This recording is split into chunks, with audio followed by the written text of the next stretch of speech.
احرام کی حالت ہو اور طواف کے پھیرے ہو، زمزم بھی پلائے گا، زمزم بھی پلائے گا، میں کعبے کو دیکھوں گا۔ یہ بڑی افواہیں اٹھائی جاتی ہے کہ امیر معاویہ رضی اللہ عنہ کا ہاتھ تھا حضرت علی کو قتل کرنے میں، حضرت علی رضی اللہ عنہ کی شہادت میں حضرت امیر معاویہ رضی اللہ عنہ کا ہاتھ تھا۔ اور یہ بھی کہتے ہیں کہ حضرت امیر معاویہ کو ذاتی طور پر نفرت تھی حضرت علی سے، نہ جانے کہاں سے یہ باتیں لے کر آتے۔ میں پورا واقعہ آپ کے سامنے پیش کرتا ہوں، غور سے سنیے، آپ کو پتہ چلے گا۔ اور دوبارہ کہتا ہوں، صحابی رسول سے دشمنی، اللہ کے نبی سے دشمنی، صحابی رسول سے دشمنی، اللہ سے دشمنی، صحابی رسول سے محبت، اللہ کے نبی سے محبت ہے، صحابی رسول سے محبت کرنا اللہ سے محبت کرنا ہے۔ تو واقعہ کچھ یوں ہے، لوگ کہتے ہیں کہ حضرت علی کے دشمن ہیں حضرت امیر معاویہ رضی اللہ عنہ۔ میں شہادت کا بھی واقعہ بیان کروں گا۔ حضرت السلام علیکم ورحمۃ اللہ وبرکاتہ۔ بسم اللہ الرحمن الرحیم۔ محترم و مکرم دوستوں، سیدنا علی رضی اللہ عنہ، ان کی زندگی کے تعلق سے چند اہم باتیں آپ حضرات کے سامنے پیش کرنے جا رہا ہوں، اور ساتھ ہی ساتھ آپ تمام حضرات سے گزارش کرتا ہوں اس ویڈیو کو اپنے محبین تک، اپنے رشتہ داروں تک اور اپنے دوستوں تک پہنچانے کی پوری فکر کریں۔ اگر آپ نے اب تک حضرت ابوبکر صدیق رضی اللہ عنہ و عمر بن خطاب رضی اللہ عنہ، اسی طرح عثمان بن عفان رضی اللہ عنہ کی زندگی کے تعلق سے ہم نے جو ویڈیوز بنائے ہیں، اگر آپ نے نہیں دیکھا تو لنک ڈسکرپشن میں ہے، آپ جا کر دیکھ سکتے ہو۔ تو شروع کرتے ہیں سیدنا علی رضی اللہ عنہ کی زندگی کے تعلق سے کچھ ایسے واقعات جو آپ کے ایمان کو تازہ کریں گے، کچھ ایسے واقعات جو آپ کے یقین کو کامل کریں گے اور محمد عربی صلی اللہ علیہ وسلم کی پیروی کے لیے آپ کو تیار کریں گے کہ کس طرح اس صحابی رسول صلی اللہ علیہ وسلم نے محمد عربی صلی اللہ علیہ وسلم کے حکم پر، اللہ رب العزت کے قوانین پر اپنی ساری زندگی گزاری۔ لیکن آج مسلمانوں کا معاملہ ان سے دوسرا ہے۔ یہ حضرت علی رضی اللہ عنہ کو اللہ کے برابر پہنچانا چاہتے ہیں۔ ہم حضرت علی رضی اللہ عنہ کی شان میں کوئی کمی نہیں کریں گے۔ آپ اس ویڈیو کو مکمل طور پر دیکھیں، آپ کو پتہ لگ جائے گا حضرت علی کون ہے، ان کی شخصیت کیا ہے، ان کی جنگوں کا طریقہ کیا ہے، ان کے اخلاق، کردار، انصاف کا طریقہ کیا ہے۔ ساری چیزیں آپ کو اس ویڈیو میں ملنے جا رہی ہے، لہٰذا ویڈیو کو بغیر اسکپ کیے پورا ویڈیو دیکھیں۔ حضرت علی رضی اللہ عنہ ایک ایسی شخصیت ہے، ایک ایسے صحابی ہے کہ جن کی پرورش خود محمد عربی صلی اللہ علیہ وسلم نے کی ہے۔ جب مکہ میں قحط نازل ہوا تو حضرت عباس رضی اللہ عنہ اور محمد عربی صلی اللہ علیہ وسلم نے مشورہ کیا کہ ہم اپنے چچا جان کی مدد کرتے ہیں، تو حضرت عباس رضی اللہ عنہ نے حضرت جعفر رضی اللہ عنہ کی پرورش کا ذمہ لیا، اور خود محمد عربی صلی اللہ علیہ وسلم نے حضرت علی کرم اللہ وجہ، حضرت علی رضی اللہ عنہ کی پرورش کا ذمہ لیا۔ اور اس طرح محمد عربی صلی اللہ علیہ وسلم کی ذمہ داری میں اور محمد عربی صلی اللہ علیہ وسلم کی کفالت میں حضرت علی رضی اللہ عنہ دن بدن بڑھتے گئے، اور محمد عربی صلی اللہ علیہ وسلم نے ان کو علم سکھلایا، محمد عربی صلی اللہ علیہ وسلم نے ان کو جنگوں کا طریقہ سکھلایا، اخلاق سکھلائے، کردار سکھلائے، انصاف کرنے کا ہنر بتلایا۔ تو حضرت علی رضی اللہ عنہ ہر میدان میں کامیاب ترین شخص بن کر ہوئے۔ محمد عربی صلی اللہ علیہ وسلم نے جب اس شیر خدا کو یاد کیا، جس جنگ کے لیے یاد کیا ہو، اس شیر خدا نے اللہ کی مرضی سے اس جنگ کو فتح کیا۔ اور سب سے بہترین معاملہ محمد عربی صلی اللہ علیہ وسلم کا حضرت علی کے ساتھ جو ہوا ہے وہ مدینہ المنورہ کی طرف ہجرت کرتے وقت ہوا ہے۔ حضور صلی اللہ علیہ وسلم جب مدینہ المنورہ ہجرت کر رہے تھے تو حضور صلی اللہ علیہ وسلم نے علی کو یاد کیا۔ حضرت علی کرم اللہ وجہ حضور صلی اللہ علیہ وسلم کے پاس ہے۔ حضور صلی اللہ علیہ وسلم نے حضرت علی رضی اللہ عنہ کو مکہ والوں کی امانتیں سونپی۔ یہ بڑی بات ہے، آپ غور سے سنیے۔ حضور صلی اللہ علیہ وسلم نے جب اسلام کو پیش کیا مکہ والوں کے سامنے، کچھ لوگ مسلمان ہوئے، لیکن باقی تمام لوگ چونکہ ابھی مشرکین تھے، کیونکہ بھی کافر تھے. تو اتنی بڑی بات کہ مکہ والے حضور صلی اللہ علیہ وسلم کو جانتے تھے کہ اس شخص نے ہمارے آبا و اجداد کے مخالف والا دین پیش کیا ہے. اس کے باوجود بھی مکہ والے کافر لوگ، مشرکین لوگ حضور صلی اللہ علیہ وسلم کے پاس امانتیں رکھا کرتے تھے. تو حضور صلی اللہ علیہ وسلم جب مدینہ المنورہ ہجرت کر رہے تھے تو حضرت علی کرم اللہ وجہ کے ہاتھوں میں ان تمام امانتوں کو رکھ دیا اور کہا کہ جس شخص کی بھی یہ امانتیں ہو، نام لے کر بتلایا، اس شخص تک یہ امانتیں پہنچانا آپ کا کام ہے، اور پھر اس کے بعد آپ مجھے مدینہ المنورہ میں ملو. یہ بات کہی حضور صلی اللہ علیہ وسلم نے، اور حضور صلی اللہ علیہ وسلم سفر پر روانہ ہوئے. اور حضرت علی رضی اللہ عنہ بستر رسول صلی اللہ علیہ وسلم پر آرام کرنے لگے. حضرت علی اس بات کو اچھی طرح جانتے تھے. یہ واقعہ حضرت علی کے بہادری اور شجاعت مندی کے لیے کافی ہے کہ حضرت علی اس بات کو اچھی طرح جانتے تھے کہ سارا مکہ حضور صلی اللہ علیہ وسلم کے مخالف ہو چکا ہے. حضور صلی اللہ علیہ وسلم کو نعوذ باللہ قتل کرنا چاہتا ہے. حضور صلی اللہ علیہ وسلم کو اذیتیں پہنچانا چاہتا ہے. اس کے باوجود بھی بستر رسول صلی اللہ علیہ وسلم پر یہ بہادر شخص آرام سے سکون کی نیند کرنے لگے. جب مکہ والے آئے حضور صلی اللہ علیہ وسلم کے مکان میں حضرت علی کو پایا تو بڑا غضبناک اور واپس گھر چھوڑ کر چلے گئے. حضور صلی اللہ علیہ وسلم کے کہے مطابق حضرت علی رضی اللہ عنہ نے امانتیں ان شخصوں کو پہنچائی جن کی وہ امانتیں تھیں. اس کے بعد حضور صلی اللہ علیہ وسلم سے یہ مدینہ المنورہ میں ملاقات کرنے کے لیے روانہ. ایسے ڈھیروں واقعات ہیں جو حضرت علی کی بہادری کو، جو حضرت علی کی شجاعت مندی کو، جو ذوالفقار کو، جو حیدری کا تعارف کرا سکتی ہے. میں مختصر وقت میں مختصر تعارف آپ حضرات کے سامنے کرنے جا رہا ہوں. چاہے وہ جنگ بدر ہو، جنگ احد ہو، جنگ خیبر ہو، چاہے جنگ حنین ہو، اور اسی طرح چاہے وہ فتح مکہ ہو، ہر جنگ میں یہ آدمی کامیابی کا جھنڈا لے کر کھڑا ہوا ہے.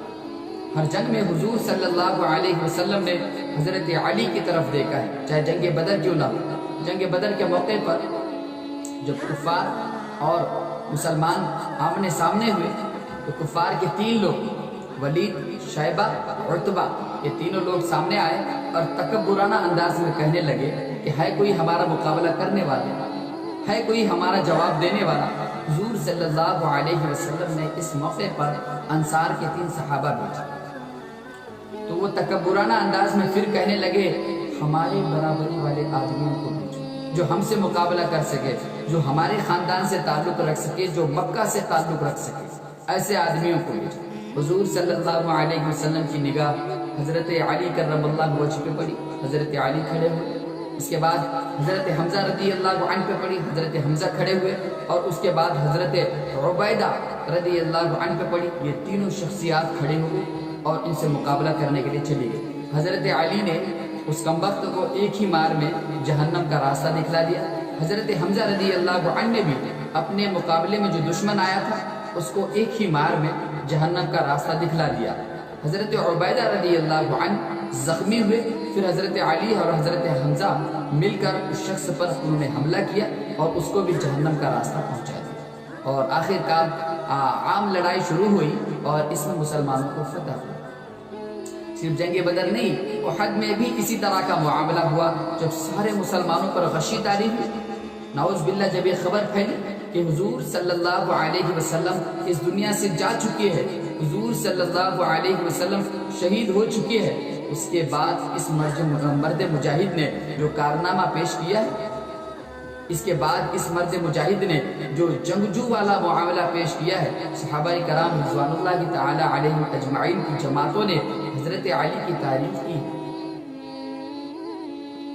پھر وہ کوئی بھی جنگ کا معاملہ ہو، جنگ خیبر کا معاملہ لیجیے.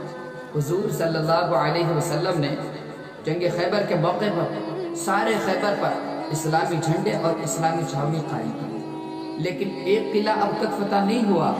8 دن ہو رہے لیکن وہ قلعہ فتح نہیں ہوا. حضرت ابوبکر صدیق رضی اللہ عنہ چلے گئے قلعے کو فتح کرنے کے لیے، لیکن فتح اللہ کی ذات، فتح کا کام دینا یہ اللہ کی مرضی ہے. اللہ جس کے ہاتھ میں فتح دے فتح دے۔ حضرت عمر بن خطاب رضی اللہ عنہ چلے گئے فتح کرنے کے، لیکن وہ بھی ناکام رہے۔ اس کے بعد محمد عربی صلی اللہ علیہ وسلم نے حضرت علی رضی اللہ عنہ کو بلوایا۔ حضرت علی رضی اللہ عنہ، غور سے سنیے، آشوب چشم کے مریض تھے، آنکھ نکل آئی تھی باہر۔ حضور صلی اللہ علیہ وسلم نے اپنا لعاب لگایا، اور راوی فرماتے ہیں کہ جیسے ہی حضور صلی اللہ علیہ وسلم نے اپنا لعاب مبارک لگایا، وہ بیماری دوبارہ کبھی وہ اپنی زندگی میں آشوب چشم کے مریض نہیں تھے۔ پھر آپ صلی اللہ علیہ وسلم نے ان کو اس قلعے کی طرف روانہ کیا۔ حضرت علی کرم اللہ وجہ اس قلعے کے پاس پہنچے اور اس قلعے کے دروازے کو توڑ دیا، اور اسی دروازے کو ڈھال بنا کر استعمال کرنے لگے، کیونکہ ذوالفقار بھی بہت زیادہ مضبوط تھی ان کی۔ تو پہنچنے کے بعد وہ بادشاہ جو گورنر تھا قلعے کا، اس کے تعلق سے لکھا ہے راوی نے کہ بڑا جنگجو آدمی تھا، اور اس نے اپنی شان میں ایک شعر کہا حضرت علی سے کہ میں وہ بہادر ہوں، میں وہ جنگجو ہوں، میں وہ سپہ سالار ہوں جس نے کئی لشکروں کو نیست و نابود کر دیا ہے۔ پھر حضرت علی نے اس شعر کو سنا، حضرت علی نے کہا کہ میں وہ شخص ہوں کہ میری ماں نے میرا نام حیدر رکھا ہے۔ حضرت علی سے بہت دیر تک اس کی تلوار بازی چلتی رہی اس گورنر کے ساتھ، سپہ سالار کے ساتھ۔ بالآخر حضرت علی رضی اللہ عنہ نے اس کو بھی جہنم کا راستہ دکھلا دیا۔ فتوحات کا سلسلہ تھما نہیں بلکہ مسلسل طور پر چلتا رہا۔ اس کے بعد فتح مکہ ہوئی، جنگ تبوک ہوئی۔ پھر حضرت علی رضی اللہ عنہ نے حضرت ابو بکر صدیق رضی اللہ عنہ کا زمانہ پایا۔ حضرت علی رضی اللہ عنہ نے فاروق اعظم رضی اللہ عنہ کا زمانہ پایا، اور اسی طرح عثمان بن عفان رضی اللہ عنہ کا بھی زمانہ پایا۔ اور کہاوت ہے کہ وقت کے ساتھ زخم اور زیادہ گہرا ہو جاتا ہے۔ حضرت عثمان بن عفان رضی اللہ عنہ کے زمانے سے جو بغاوتیں نکلی، حضرت عثمان بن عفان رضی اللہ عنہ کے زمانے میں جو بغاوتیں پنپ رہی تھی حضرت عثمان کے خلاف، اسلام کے خلاف، انہی بغاوتوں نے حضرت علی رضی اللہ عنہ کو سپرد خاک کیا۔ حضرت علی رضی اللہ عنہ کی شہادت کا جو معاملہ تھا وہ انہی لوگوں نے کیا ہے جو اولاً تو حضرت علی کے پیچھے تھے، لیکن بعد میں کہ وہ اسلام کے مخالف تھے اور علی اسلام پسند تھے تو وہ حضرت علی کے بھی خلاف۔ اور بعض لوگ ممبروں پر آ کر، سوشل میڈیا پر آ کر حضرت امیر معاویہ رضی اللہ عنہ کی توہین شروع کر دی، جبکہ وہ صحابی رسول ہیں۔ لوگوں کو سمجھنا چاہیے کہ صحابی رسول کی توہین اللہ کے رسول کی توہین ہے، خود اللہ کی توہین ہے، تو لوگوں کو یہ بات سمجھنی چاہیے۔ حضرت امیر معاویہ رضی اللہ عنہ کے تعلق سے یہ بڑی افواہیں اٹھائی جاتی ہے کہ امیر معاویہ رضی اللہ عنہ کا ہاتھ تھا حضرت علی کو قتل کرنے میں۔ حضرت علی رضی اللہ عنہ کی شہادت میں حضرت امیر معاویہ رضی اللہ عنہ کا ہاتھ تھا۔ اور یہ بھی کہتے ہیں کہ حضرت امیر معاویہ کو ذاتی طور پر نفرت تھی حضرت علی سے، نہ جانے کہاں سے یہ باتیں لے کر آتے۔ میں پورا واقعہ آپ کے سامنے پیش کرتا ہوں، غور سے سنیے، آپ کو پتہ چلے گا۔ اور دوبارہ کہتا ہوں، صحابی رسول سے دشمنی اللہ کے نبی سے دشمنی، صحابی رسول سے دشمنی اللہ سے دشمنی ہے۔ صحابی رسول سے محبت اللہ کے نبی سے محبت ہے، صحابی رسول سے محبت کرنا اللہ سے محبت کرنا ہے۔ تو واقعہ کچھ یوں ہے، لوگ کہتے ہیں کہ حضرت علی کے دشمن ہیں۔ حضرت امیر معاویہ رضی اللہ عنہ، میں شہادت کا جو واقعہ بیان کروں حضرت علی کا، پہلے یہ مختصر سنیے۔ حضرت علی رضی اللہ عنہ، حضرت امیر معاویہ رضی اللہ عنہ کا لشکر جب آمنے سامنے ہوا جنگ صفین کے موقع پر، اس وقت روم کا ایک قاصد آیا امیر معاویہ رضی اللہ عنہ کے پاس۔ وہ کہنے لگا اگر آپ علی سے لڑنا چاہتے ہو تو ہم آپ کے ساتھ، ہم آپ کی مدد کرنا چاہتے ہیں، ہم دونوں مل کر علی کو ہروائیں گے۔ اس وقت جو جملہ حضرت امیر معاویہ نے کہا تھا وہ آپ حضرات کو سننا چاہیے، اور خصوصاً ان حضرات کو سننا چاہیے جو اپنے ممبروں پر، جو سوشل میڈیا پر آ کر حضرت امیر معاویہ کی توہین کرتے ہیں۔ ان کی زبانیں تھکتی نہیں ہیں، کیونکہ ان کے دلوں میں، ان کے ذہنوں میں حضرت امیر معاویہ رضی اللہ عنہ کے تعلق سے بغض ہے۔ وہ کہتے ہیں حضرت امیر معاویہ رضی اللہ عنہ اس روم کے قاصد کو کیا کہتے ہیں، غور سے سنیے، او رومی بھیڑیے، اگر تو علی رضی اللہ عنہ پر حملہ کرنا چاہتا ہے تو یاد رکھ جو سب سے پہلے تیر آئے گا حضرت علی کی جانب سے وہ علی کے ایک سپاہی کا ہوگا، اس سپاہی کا نام معاویہ بن سفیان ہوگا۔ جان سکتے ہو تو کس طرح آپ کہہ سکتے ہو حضرت علی اور حضرت امیر معاویہ رضی اللہ عنہ کا ذاتی اختلاف تھا، تو آپ کس طرح کہہ سکتے ہو امیر معاویہ رضی اللہ عنہ کا ہاتھ تھا قتل میں؟ وہ بھی واقعہ بتا دو۔ حضرت علی رضی اللہ عنہ کی شہادت کا مکمل واقعہ بتلانے جا رہا ہوں، اب غور سے سنیے، آپ کو پتہ لگ جائے گا اس میں امیر معاویہ رضی اللہ عنہ کا ہاتھ نہیں ہے۔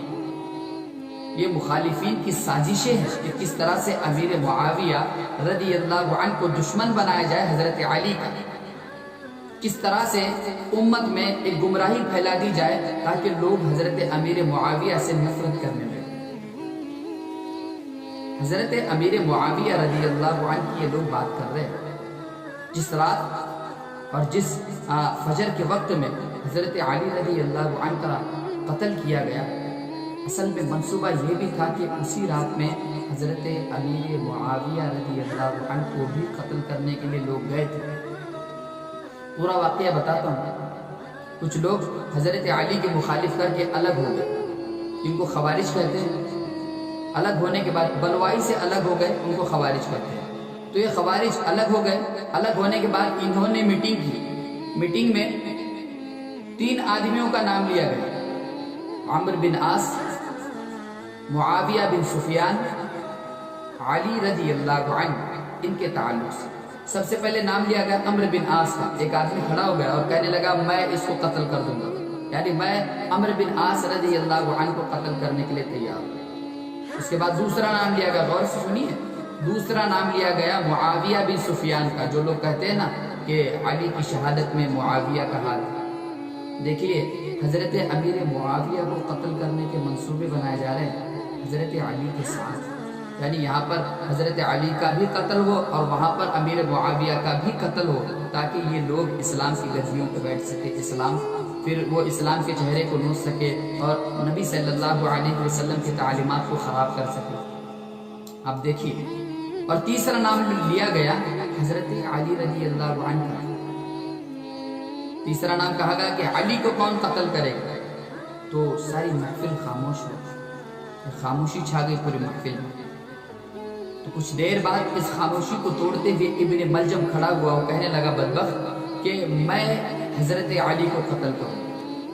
ابن ملجم پہنچا جہاں پہ حضرت علی قیام کیا کرتے تھے، غور سے سنی، جہاں پہ حضرت علی قیام پذیر تھے وہاں پہ ابن ملجم پہنچا اور وہیں اطراف کے علاقے میں رہنے لگا۔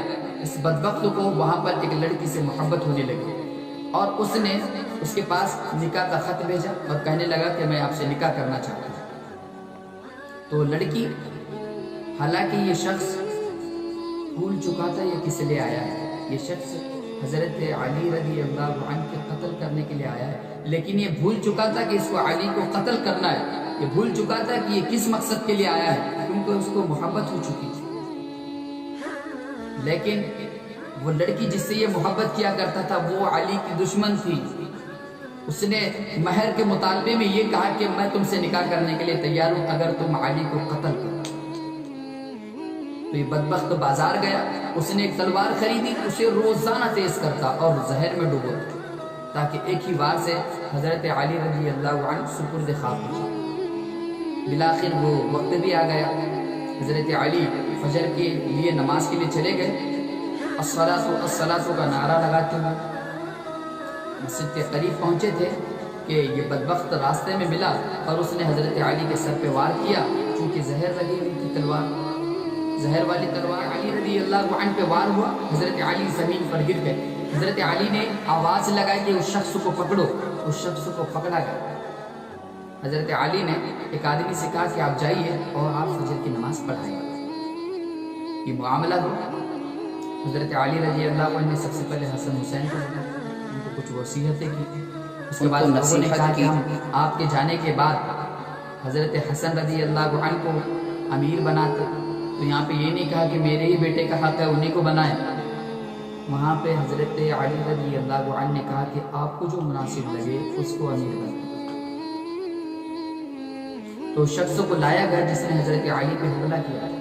تو وہ شخص حضرت علی کے پاس پہنچا تو حضرت علی رضی اللہ عنہ نے لوگوں سے کہا اگر میں زندہ بچ جاتا ہوں تو میں اس کا حساب کروں گا، لیکن اگر میں اللہ کے پاس چلا جاتا ہوں، میں سپرد خاک ہو جاتا ہوں، تو آپ کا یہ کام ہے اس کو اذیتیں نہ دینا، میرے قصاص کے بدلے میں اسے قتل کر دینا، لیکن اس سے وہ اذیتیں نہ دینا کہ کان کاٹ دیا جائے، ناک کاٹ دیا جائے، پیر کاٹ دیا جائے، ہاتھ کاٹ دیا جائے، نہیں، سیدھا اس کو آسانی والی اس کے بدلے قصاص. قربان جائے علی پہ کہ یہاں پر بھی انہوں نے انصاف کیا. اور دوسرا جو معاملہ ہوا ہے وہ عمرو بن عاص رضی اللہ عنہ کے ساتھ. اتفاقاً سے عمرو بن عاص رضی اللہ عنہ اس دن نماز پڑھانے کے لیے نہیں آئے تھے. ان کی جگہ پر ان کا نائب امام نماز پڑھا رہا تھا.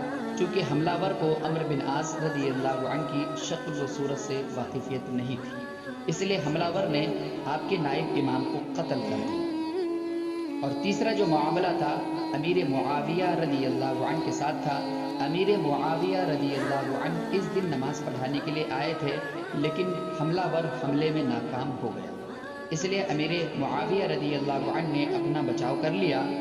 تو آپ سوچ سکتے ہو کہ کس طرح امیر معاویہ رضی اللہ عنہ کا ہاتھ ہو سکتا ہے حضرت علی رضی اللہ عنہ کی شہادت میں، کیونکہ حضرت امیر معاویہ پر تو خود ہی حملہ ہو رہا ہے یہاں پر، لیکن کئی لوگوں کی دماغوں میں جو زہر بھرا ہوا ہے لوگوں نے بھرا تھا اور وہی بڑھ چڑھ کر اثر کر رہا ہے. اور وہ لوگوں کی دماغوں میں صحابی رسول صلی اللہ علیہ وسلم کے تعلق سے زہر گھول رہے بھر رہے تاکہ امیر معاویہ رضی اللہ عنہ سے لوگ نفرت کرے، دشمنی کرے،